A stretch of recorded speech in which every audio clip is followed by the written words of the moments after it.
Hello everyone. हम लोग last lecture में प्रोटीन सॉर्टिंग पे डिस्कशन कर रहे थे। तो प्रोटीन सॉर्टिंग के डिस्कशन में हमने लास्ट लेक्चर में आपको बताया था कि पोस्ट ट्रांसलेशन ट्रांसलोकेशन कैसे होता है प्रोटीन का, और को ट्रांसलेशन ट्रांसलोकेशन कैसे होता है।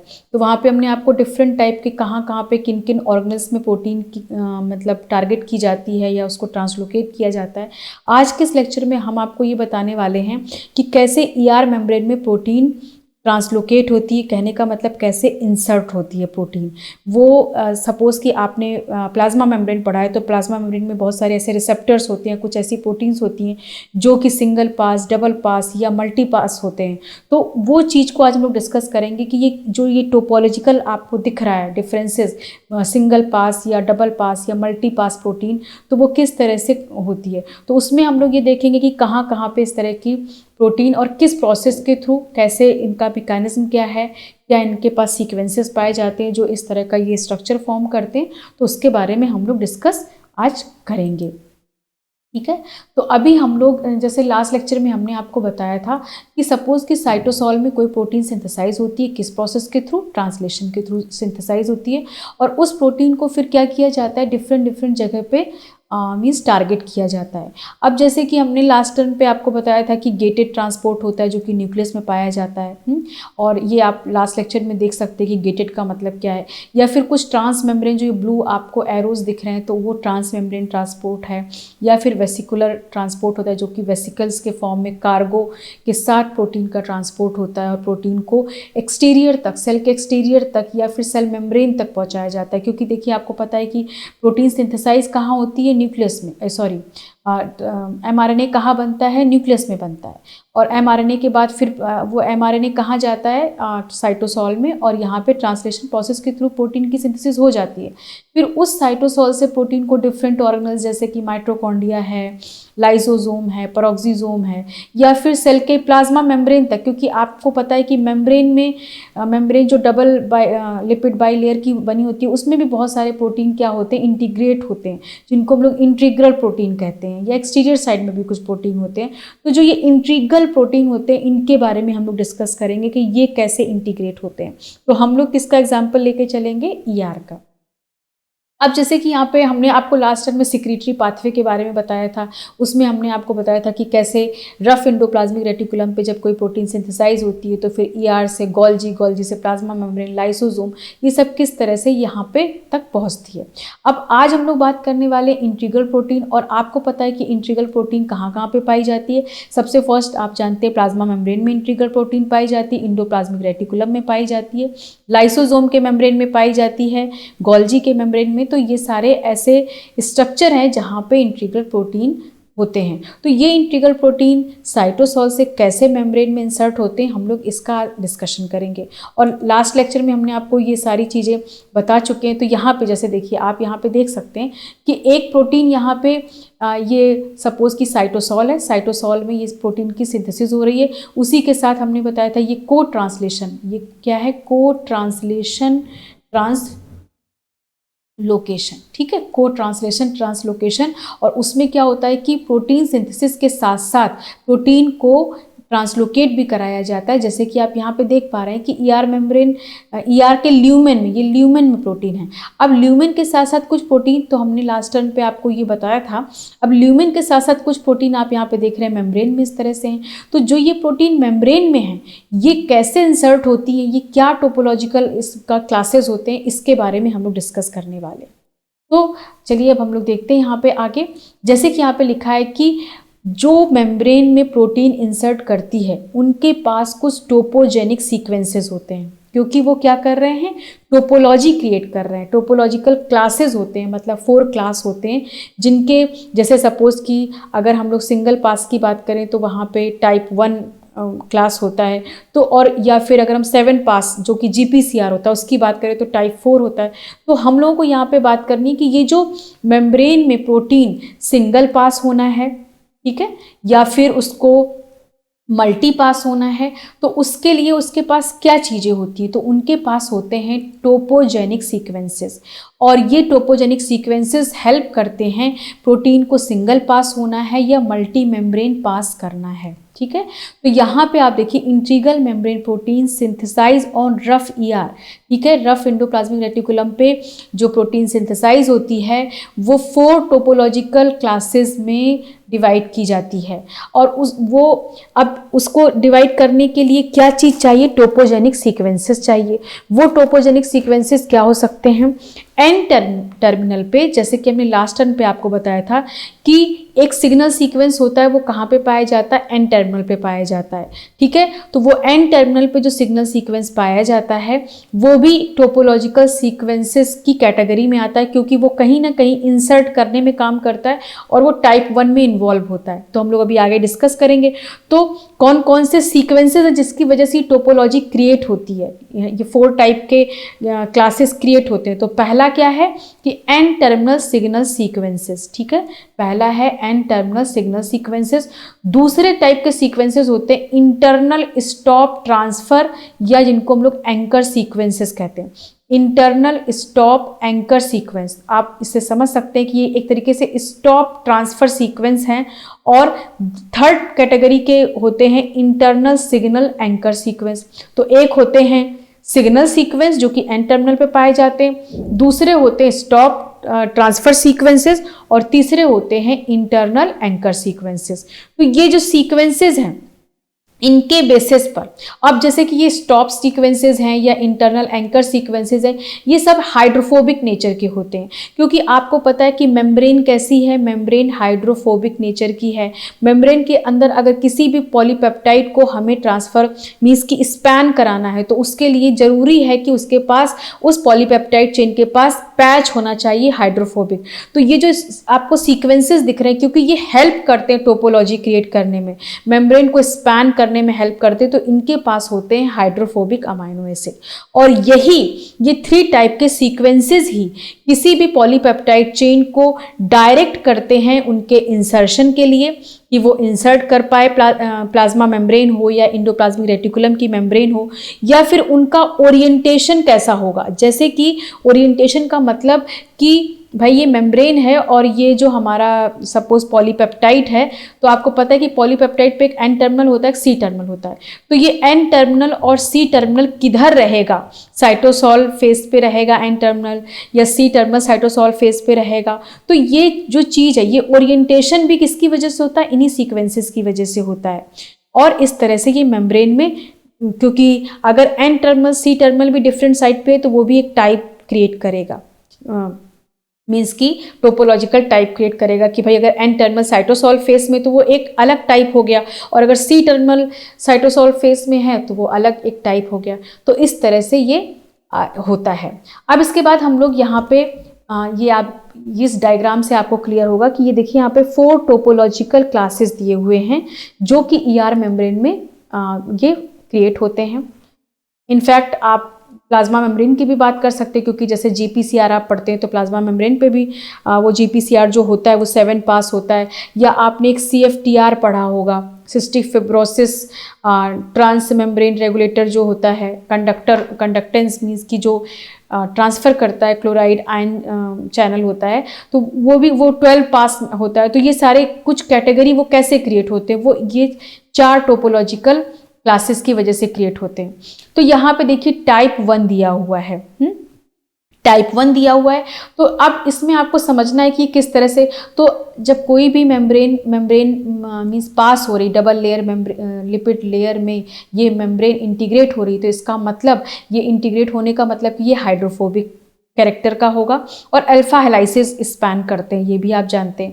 तो यहाँ पे देखिए, यहाँ पे क्या होता है कि अगर हम लोग टाइप 1, ये टाइप 1 जो आप देख रहे हैं, टाइप 1 की बात करें, ठीक है, टाइप 1 की बात करें तो यहाँ पे आप क्या देखेंगे कि इसके एन टर्मिनल पे एक क्लीव्ड सिग्नल सीक्वेंस पाया जाता है। हमने लास्ट टर्न पे आपको पूरा प्रॉपर बताया था कि किस तरह से कोई नेसेंट पॉलीपेप्टाइड चेन बनी है और वो रफ एंडोप्लाज्मिक रेटिकुलम पे जब लगी हुई है उसी समय, जैसे कि आप यहाँ पे देख सकते हैं कि ये सिग्नल सीक्वेंस कैसे यहाँ पे एंडोप्लाज्मिक रेटिकुलम पे प्रोटीन की सिंथेसिस हो रही है, और फिर ये सिग्नल सीक्वेंस, ये जो सिग्नल सीक्वेंस आप देख रहे हैं ये क्या करते हैं, ये हेल्प करते हैं एसआरपी को रिकॉग्नाइज करने में। और जब एसआरपी रिकॉग्नाइज इन सिग्नल सीक्वेंस को करता है, फिर ये एसआरपी और ये जो राइबोसोम का कॉम्प्लेक्स बना है, यहाँ पे मेम्ब्रेन पे पाया जाता है एसआरपी रिसेप्टर, और यहाँ पे ये एसआरपी रिसेप्टर से कॉम्प्लेक्स बना के ये एक टाइप का पूरा कॉम्प्लेक्स बनता है। जब ये कॉम्प्लेक्स बनता है तो ये जो जीटीपी की हाइड्रोलिसिस करते हैं, और हाइड्रोलिसिस करने की वजह से एनर्जी मिलती है,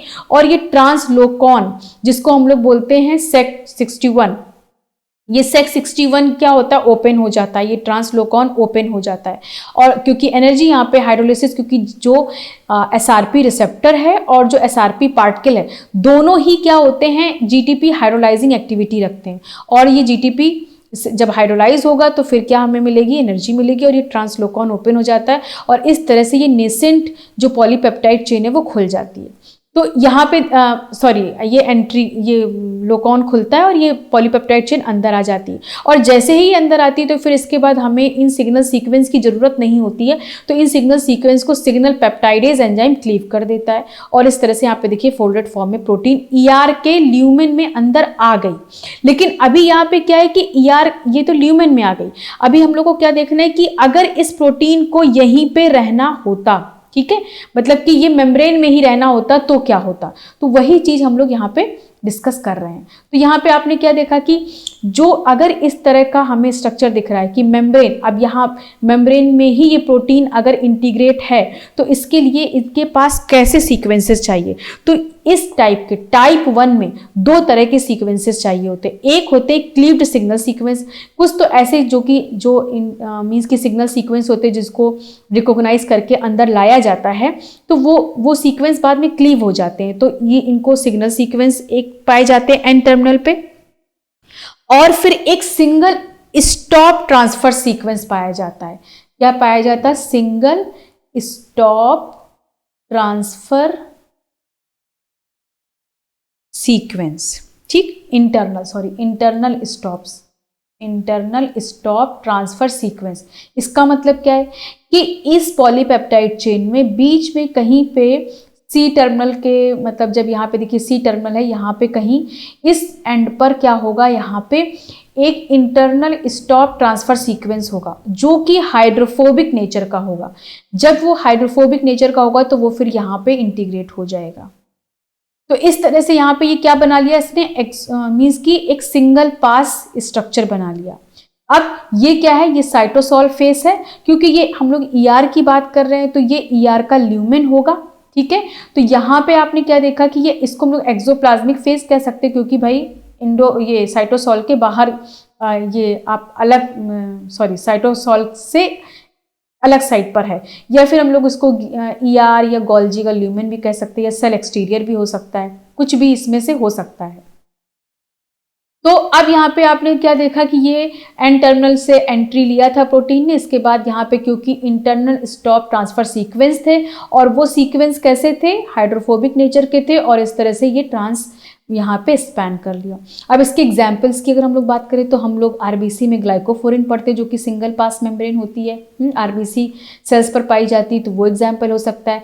एलडीएल रिसेप्टर्स इस टाइप के स्ट्रक्चर हैं, या influenza HA protein, insulin receptor, growth hormone receptor, ये सारे इसके एग्जाम्पल्स हैं।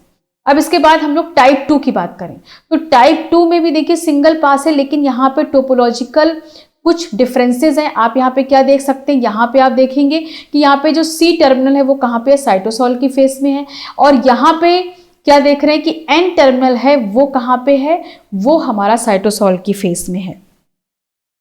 तो अब इसमें यहाँ पे क्या होता है कि कुछ ऐसे मीन्स कि अगर हम लोग टाइप 2 और टाइप 3 को साथ में लेके चलते हैं, टाइप 2 टाइप 3 में क्या होता है कि दोनों ही ऑलमोस्ट सिमिलर टाइप के होते हैं, और टाइप 2 टाइप 3 में क्या होता है कि एक single internal start transfer sequence होता है। कहने का मतलब क्या है कि इसमें एक इंटरनल स्टार्ट सीक्वेंस होता है। इंटरनल मतलब जैसे कि यहाँ पे जो सिग्नल सीक्वेंस था वो एन टर्मिनस पे था, यहाँ पे क्या है कि यहाँ पे एन टर्मिनस पे कोई सीक्वेंस नहीं है, यहाँ पे एन टर्मिनस पे कोई सीक्वेंस नहीं है, और यहाँ पे क्या हो रहा है, internal start internal start transfer sequence, internal start transfer sequence पाया जाता है। मीन्स कि इसके कहीं बीच में एक इंटरनल स्टार्ट ट्रांसफर सीक्वेंस पाया जाता है। अब तो ये जो होता है यही क्रिएट करता है ओरिएंटेशन, और इसके साथ साथ इनके पास कुछ पॉजिटिव चार्ज अमाइनो एसिड पाए जाते हैं, पॉजिटिव चार्ज अमाइनो एसिड पाए जाते हैं।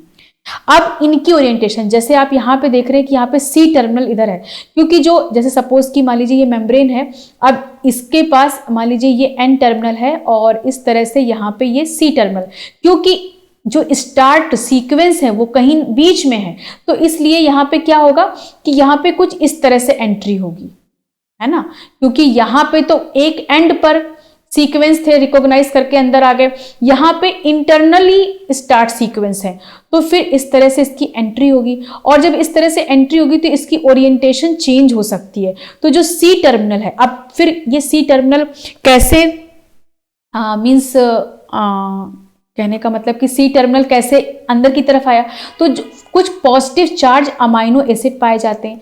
वो पॉजिटिव चार्ज अमाइनो एसिड अगर एन टर्मिनस की साइड में होंगे तो एन टर्मिनस साइटोसॉल की तरफ रहेगा, और टाइप 3 में क्या होता है, वो positive charge amino acid C terminal की साइड में रहेगा। सी टर्मिनल के साइड में वो पॉजिटिव चार्ज अमाइनो एसिड रहेंगे तो सी टर्मिनल साइटोसॉल की साइड में आ जाएगा। कहने का मतलब ये है कि अगर कोई पॉलीपेप्टाइड है, ये जिसपे एक एन टर्मिनल है और सी टर्मिनल है, पॉजिटिव चार्ज अमाइनो एसिड अगर एन टर्मिनल पे है तो वो साइटोसॉल के फेस में रहेगा, अगर सी टर्मिनल पे है तो सी टर्मिनल साइटोसॉल के फेस में रहेगा। मतलब कि किसी भी केस में जो पॉजिटिव चार्ज अमाइनो एसिड है वो साइटोसॉल की फेस में रहेगा। अब ये डिपेंड करता है कि वो पॉजिटिव चार्ज किस साइड में है, अगर सी टर्मिनल पे है तो सी टर्मिनल साइटोसॉल की फेस में रहेगा, और अगर एन टर्मिनल है तो एन टर्मिनल साइटोसॉल की फेस में रहेगा। और इस तरह से टाइप 2 और टाइप 3 की ओरिएंटेशन चेंज हो जाती है, क्योंकि एक में क्या है कि एन टर्मिनल पे पॉजिटिव चार्ज, दोनों के टोपोलॉजिकल अगर आप देखें तो आपको क्या दिख रहा है कि इनके पास एक इंटरनल स्टार्ट सीक्वेंस है। इंटरनल स्टार्ट सीक्वेंस होने की वजह से मेम्ब्रेन में जो हाइड्रोफोबिक नेचर का होगा, जो कि मेम्ब्रेन में इंटीग्रेट कर जाएगा, लेकिन इनके पास जो पॉजिटिव चार्ज अमाइनो एसिड होते हैं, एक के पास एन टर्मिनल की साइड में और एक के पास सी टर्मिनल की साइड में, तो इसलिए इनकी ओरिएंटेशन चेंज हो जाती है। तो यहाँ पे जो टाइप 2 है वहां पे क्या होता है कि जो सी टर्मिनल है वो कहाँ पे है, ER ल्यूमेन में है, और जो अगर हम टाइप 3 की बात करें तो यहाँ पे एन टर्मिनल क्या है, ER ल्यूमेन की तरफ है। तो इस तरह से डिफरेंस हो जाता है। और यहाँ पे इसके कुछ एग्जांपल्स दिए हुए हैं, ग्लाइकोप्रोटीन रिसेप्टर्स हैं या ट्रांसफेरिन रिसेप्टर्स हैं, sucrases, transferrin receptor, sucrase, isomaltase precursor, ये सारे एग्जांपल्स दिए हुए हैं इन प्रोटीन्स के। अब इसके बाद अगर टाइप 3 की बात करें तो साइटोक्रोम P450, ये आपने पढ़ा होगा, लिवर वगैरह जब आपने पढ़ा होगा तो वहाँ पे तो इस तरह से ये डिफरेंसेस होता है। और अगर हम लोग इसकी बात करें जो टाइप 4 होता है वो मल्टीपास होता है, तो अगर हम लोग टाइप 4 की बात करें, मल्टीपास प्रोटीन की बात करें, तो जितने भी इनके पास एक तो कोई क्लीव करने वाले सिग्नल सीक्वेंस नहीं होते, यहाँ पे कोई भी क्लीव करने वाले सीक्वेंस नहीं होते, और इनके पास इंटरनल स्टार्ट सीक्वेंस और इंटरनल स्टॉप सीक्वेंस दोनों पाए जाते हैं। तो क्या होगा कि इंटरनल स्टॉप सीक्वेंस, ये कैसे मैकेनिज्म होता है अभी मैं आपको आगे बताएंगे। तो इस तरह से क्या होता है कि जैसे सपोज, क्योंकि जो ये वाला पोर्शन आपको जहां भी दिख रहा है ये सब क्या है, ये हाइड्रोफिलिक नेचर का है, और जो यहाँ पे है ये हाइड्रोफोबिक नेचर का है। तो क्योंकि साइटोसॉल में भी कैसा इन्वायरमेंट है, हाइड्रोफिलिक टाइप का है। अगर हम ER ल्यूमेन की बात करें तो वह भी हाइड्रोफिलिक, तो जो पॉलीपेप्टाइड चेन हाइड्रोफिलिक नेचर की होगी या तो वो ER साइड में होगी, ER के ल्यूमेन साइड में होगी, या फिर साइटोसॉल के साइड में होगी। तो ठीक इसी तरीके से, और जो हाइड्रोफोबिक नेचर की होगी वो मेम्ब्रेन में इंटीग्रेट कर जाएगी।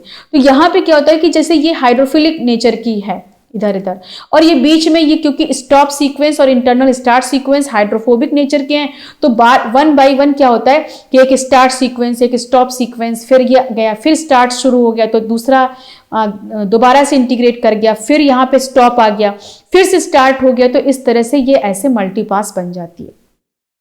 अब इसका एग्जांपल जैसे कि GPCR हो गया, बीटा एड्रेनर्जिक रिसेप्टर हम लोगों ने इसमें सेल सिग्नलिंग में पढ़ा था। ग्लूकोज ट्रांसपोर्टर होते हैं जैसे ग्लूट वगैरह आपने पढ़ा था। CFTR जो कि 12 मेम्ब्रेन पास होता है, वो हो गया। तो इस तरह से आपने, या SEC61 हम लोग पढ़ ही चुके हैं, ठीक। तो इस तरह से ये पूरा अरेंजमेंट होता है। अब हम लोग यहाँ पे जैसे कि हम लोगों ने जो भी चीज़ें पढ़ी हैं वही यहाँ पे लिखा हुआ है। The single pass membrane protein contain 1 or 2 topogenic sequences, means कि जो कोई भी सिंगल पास मेम्ब्रेन हो तो उसके पास कुछ टोपोजेनिक सीक्वेंसेस होंगे, 1 या 2 हो सकते हैं, उन्हीं के बेसिस पर वो सिंगल होता है। लेकिन जो मल्टी पास मेम्ब्रेन प्रोटीन होती है उनके पास जो अल्फा हेलाइसिस के सेगमेंट हैं वो इंटरनल टोपोजेनिक सीक्वेंसेस उनके पास होते हैं, जैसे कि हमने बताया internal stop sequence, internal start sequence, या उनको एंकर सीक्वेंस भी हम लोग मतलब एंकर सीक्वेंस भी कुछ होते हैं। Depend on its location of polypeptide chain, ठीक है। और उनके पास कैसे पॉजिटिवली चार्ज रेजिड्यू है, जैसे हमने आपको ये भी बताया था कि पॉजिटिवली चार्ज रेजिड्यू कहाँ है, उस पर भी उनका टोपोलॉजिकल ऑर्डर डिपेंड करता है।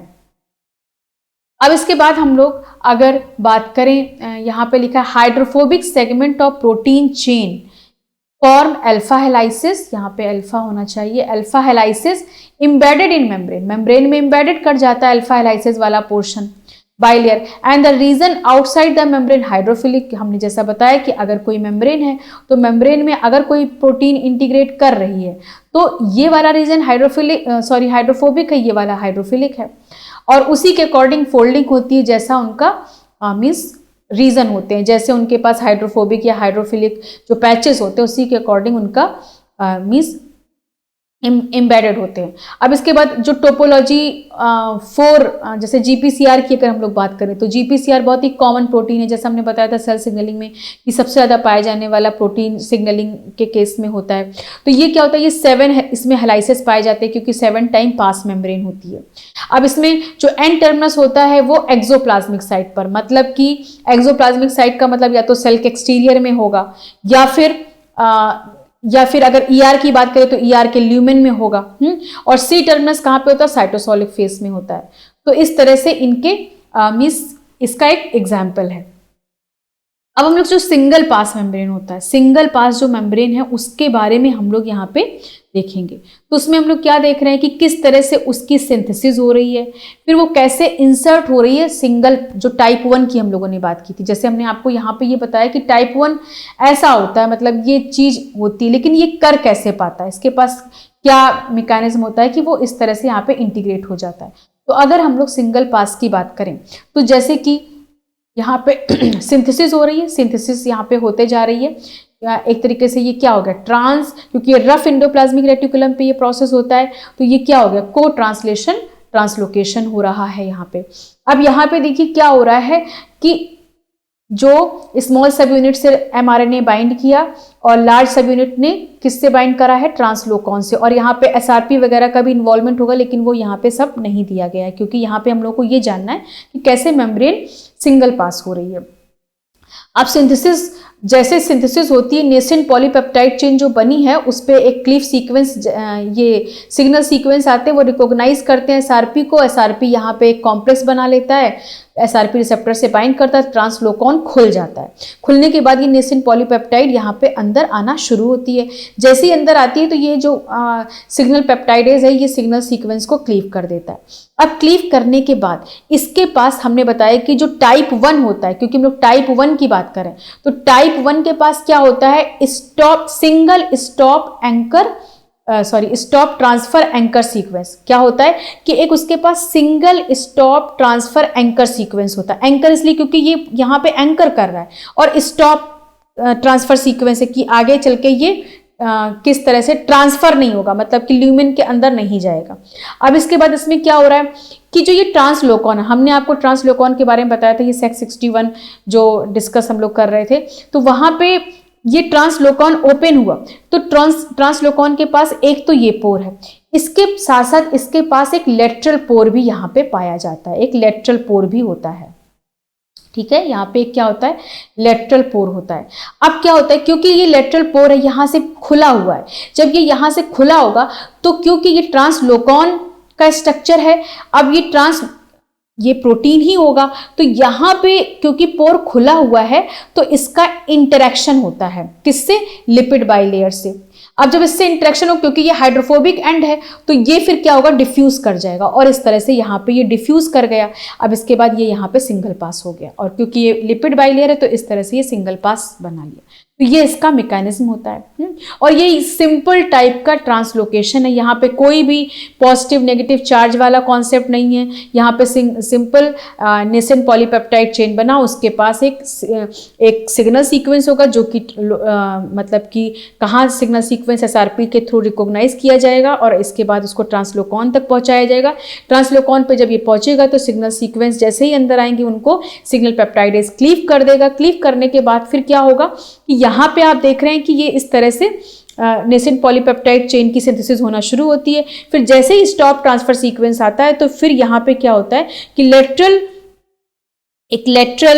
मींस पोर होता है इस ट्रांसलोकॉन में, जो कि जिसका ओपन होने की वजह से ये मेम्ब्रेन से क्या करता है, मींस इंटरेक्शन करता है और ये डिफ्यूज हो जाता है। क्योंकि यहाँ पे हाइड्रोफोबिक एंड है, तो हाइड्रोफोबिक किसको अट्रैक्ट करेगा, हाइड्रोफोबिसिटी को, मतलब ये क्योंकि जो सीक्वेंसेस हैं ये भी हाइड्रोफोबिक नेचर के हैं, और इस तरह से ये इंटीग्रेट कर जाएगा। तो ये सिंगल पास का मैकेनिज्म है।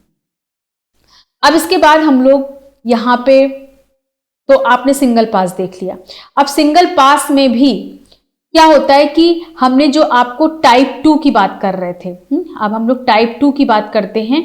और टाइप 2 में हमने क्या देखा था कि यहाँ पे C टर्मिनल अंदर आ गया था। अभी हमने टाइप 1 की बात की तो यहाँ पे क्या देखा आपने कि C टर्मिनल है, ये N टर्मिनल है। अभी जो टाइप 2 की बात कर रहे हैं, यहाँ पे जो क्या है कि ये यहाँ पे आपको क्या दिख रहा है कि C टर्मिनल अंदर आ गया। अब ये कैसे आया, अब हम लोग ये चीज यहाँ पे देखेंगे। तो यहाँ पे देखिए क्या हो रहा है कि क्योंकि यहाँ पे इनके पास पाए जाते हैं इंटरनल सीक्वेंसेस। कैसे पाए जाते हैं, इंटरनल सिग्नल सीक्वेंसेस पाए जाते हैं, या आप उनको इंटरनल स्टार्ट सीक्वेंस कहेंगे। तो इंटरनल सिग्नल सीक्वेंस होने की वजह से, मतलब जैसे कि N टर्मिनस या C टर्मिनस पे नहीं, उनके पॉलीपेप्टाइड चेन है उसके इंटरनली वो सीक्वेंस पाए जाते हैं। तो अब ये इसको रिकॉग्नाइज करके जो इंटरनल सीक्वेंस आएगा, तो क्योंकि जब अभी हमने इसके जस्ट पहले इस वाले में पढ़ा, तो क्योंकि एक एंड पर सिग्नल सीक्वेंस तो ऐसे ही एंट्री होगा, लेकिन अगर कहीं बीच में सीक्वेंसेस है तो जो पॉलीपेप्टाइड चेन है वो लीनियर ना आके कुछ इस मैनर में एंट्री लेगी, क्योंकि इंटरनल सिग्नल सीक्वेंस तो पहले तो सिग्नल सीक्वेंसेस को रिकॉग्नाइज किया, मतलब एंट्री लेगा। तो इस तरह से यहाँ पे ये होता है। अब क्या होता है कि जब इंटरनल सिग्नल सीक्वेंस को यहाँ पे रिकॉग्नाइज कर लिया जाता है तो साथ में क्या होता है कि ये सिंथेसिस भी हो रही है। अब यहाँ पे देखिए सिंथेसिस होना, क्योंकि ये जो सिग्नल सीक्वेंसेस हैं ये हाइड्रोफोबिक नेचर के हैं, और इस ट्रांसलोकॉन के पास यहाँ पे क्या होता है, यहाँ पे लेटरल मींस की ओपन पोर होता है, तो ये इससे क्या करता है, डिफ्यूज करता है, ये डिफ्यूज करता है। अब साथ में अब अगर अमाइनो एसिड, जो पॉजिटिव चार्ज अमाइनो एसिड यहाँ पे एन टर्मिनस के साइड में यहाँ पे दिए हुए हैं, तो अब क्या होगा कि ये वाला जो साइड है वो बाहर ही रहेगा, क्योंकि अब साइटोसोलिक फेस में यहाँ पे ये पॉजिटिव चार्ज यहाँ रहेंगे। जैसा हमने आपको पहले बताया कि पॉजिटिव चार्ज चाहे जिस भी एंड पर हो, चाहे वो C टर्मिनल की साइड में हो, चाहे वो N टर्मिनल की साइड में हो, जिस भी साइड पर हो, लेकिन वो रहेगा साइटोसोल फेस में। लेकिन अब ये भी क्वेश्चन कि ऐसा क्यों, क्योंकि आपको पता है कि मेम्ब्रेन के पास इंटीरियर साइड में अगर कोई सेल है, सेल के इंटीरियर में क्या होते हैं, नेगेटिव चार्ज होते हैं, तो ये इसका रीजन होता है। तो इसीलिए क्या होता है कि पॉजिटिव चार्ज अमाइनो एसिड यहाँ पे रहेंगे, क्योंकि N साइड पर, N टर्मिनस पर ये पॉजिटिव चार्ज सीक्वेंसेज हैं, तो इसलिए N टर्मिनस यहाँ पे बाहर की, मतलब कहने का मतलब साइटोसोल साइड में रहेगा, और जो C टर्मिनस है वो इस साइड में आ जाएगा, यहाँ पे ER ल्यूमेन में आ जाएगा। अगर सेल है तो एक्सटीरियर साइड में चला जाएगा, अगर गोल्जी है तो गोल्जी ल्यूमेन में आ जाएगा। इस तरह से ये होता है। तो ये टाइप 2 है, टाइप 2 है।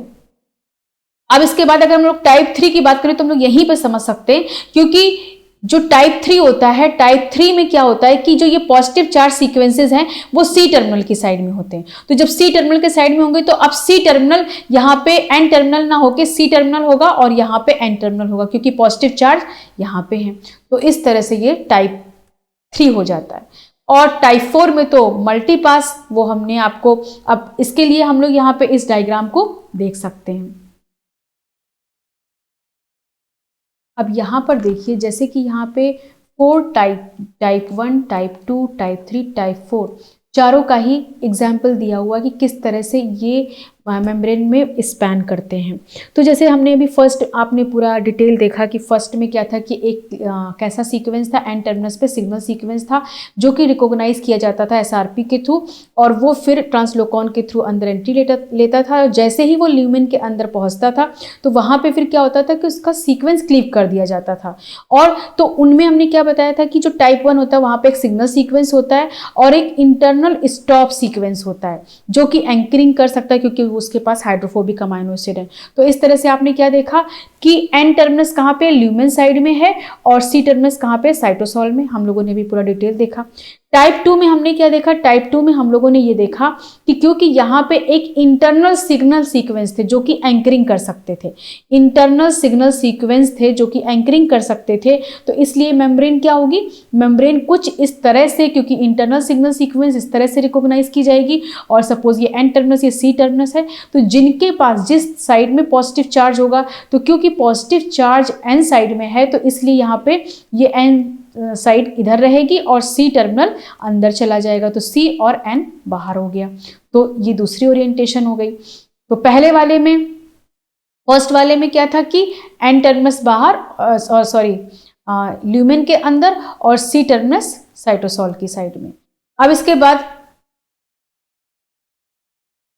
नेक्स्ट हम लोग बात करते हैं, इसके बाद हम लोग टाइप 3 की बात करते हैं। तो टाइप 3 भी कैसा है, टाइप 1 की तरह। इसका भी ओरिएंटेशन कैसा था कि जो एन टर्मिनस है वो कहाँ पे, ल्यूमेन की साइड में है, और सी टर्मिनस साइटोसॉल की साइड में है। यहाँ पे ये देख सकते हैं कि ये ल्यूमेन और साइटोसॉल की साइड में है।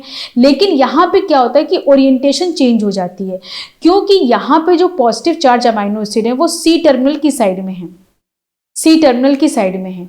तो इसलिए यहाँ पे क्या होता है, मतलब इस वाले से अगर हम इससे कंपेयर करेंगे तो सेम ये इसकी और इसकी ओरिएंटेशन सेम है।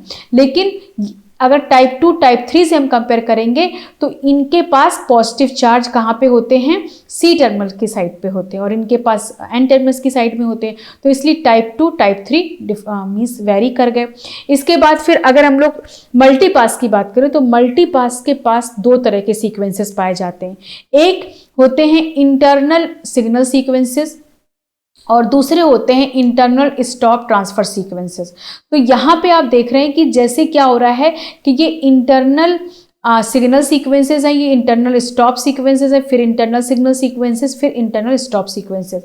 जैसे कि आप यहाँ पे मान लीजिए कोई ये मेम्ब्रेन है और इस मेम्ब्रेन में किसी इस पॉलीपेप्टाइड चेन को अंदर आना है, और इस पॉलीपेप्टाइड चेन के पास बीच में ये इंटरनल सीक्वेंसेस हैं, स्टार्ट सीक्वेंसेस हैं, और यहाँ पे बीच बीच में इसके पास कुछ स्टॉप सीक्वेंसेस हैं, यहाँ पे कुछ स्टॉप सीक्वेंसेस हैं।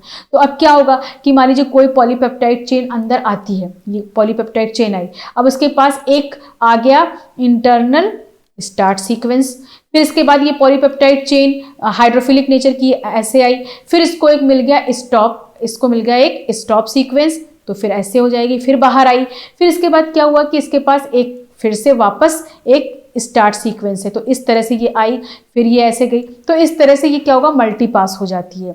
और इसी तरह से ये पूरा मल्टीपास मेम्ब्रेन बन जाती है। जैसे मल्टीपास मेम्ब्रेन के एग्जाम्पल्स होते हैं GPCR जो कि बहुत इंपॉर्टेंट, अभी हमने आपको ऑलरेडी बताया, या फिर CFTR जो होता है।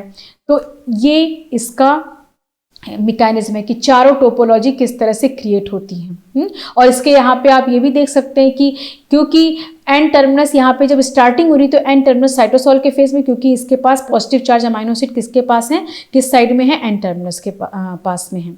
और ये जो ये पॉजिटिव और नेगेटिव ये क्यों क्रिएट होता है, क्योंकि हमने बताया आपको कि ये सपोज कि ये सेल है और सेल में ये यहाँ पे पॉजिटिव नेगेटिव चार्ज होते हैं सेल के अंदर में, आपको पता है। तो इसीलिए हमेशा जो पॉजिटिव चार्ज वाली साइड होगी वो कहाँ फेस करेगी, साइटोसॉल की तरफ फेस करेगी। अब इसके बाद एक हम लोग और बात करते हैं, आपने जीपीआई एंकर्ड प्रोटीन सुना होगा।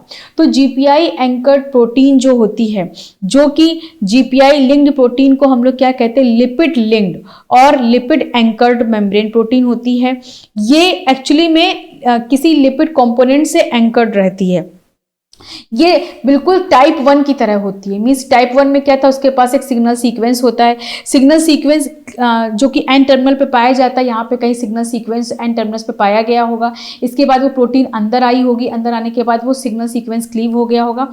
इसके बाद फिर क्या होता है कि और एक, क्योंकि जो हमने टाइप 1 बताया था, हमने वहां पे क्या बताया था कि उसके पास एक इंटरनल स्टॉप सीक्वेंस पाया जाता है। तो ये स्टॉप सीक्वेंस है, तो इसलिए यहाँ पे इस तरह से ये इसकी एंकरिंग हो गई।